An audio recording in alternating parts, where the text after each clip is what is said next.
2, 3. Greetings, my name is Isaac Vigil, and I'm gathered here today with my most available friends and neighbors. We have joined each other to not just dwell on the youthfulness that I've lost, but also to appreciate the needs that I once had, and the cherished adventures that they sustained me through. One never fully appreciates what they have until it's gone, something I think we all have experienced in.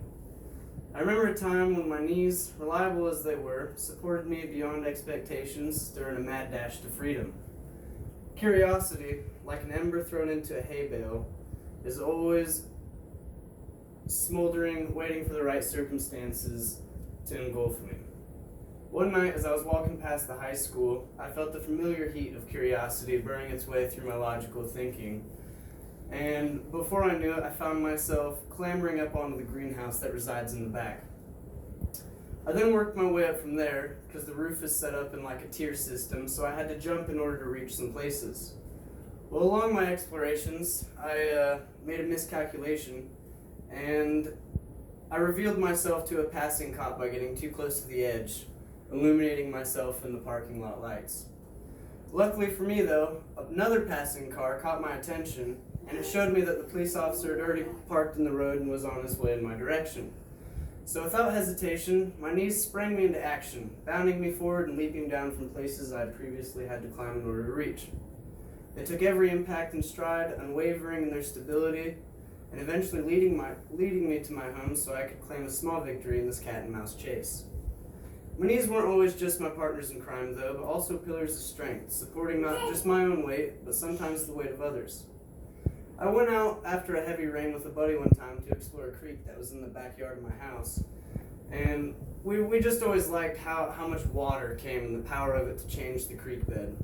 So when we got to the creek, we discovered that the water had washed away a big bridge that my uncle had constructed to get heavy machinery over the creek. And one of the big logs were floating in the water like it was set up as in a log balancing competition. So me being a genius, I decided to jump out, try to walk on it. It worked, everything went well.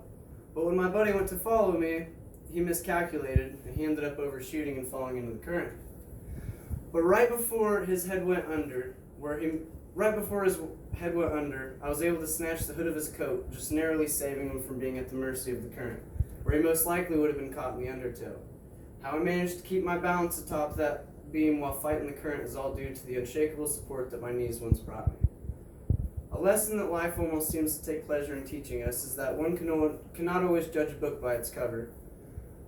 From the outside, my knees were as strong as the rest of my body, but on the inside, they were experiencing major strain from a few injuries I had shaken off in the past. I never did physical therapy due to a remarkably quick recovery, but as the proverb goes, easy come, easy go. Just as easily as I regained my mobility, it was taken away again, this time to never again return the same. So then here's my audience. And then I have one person recording, so there's my 8.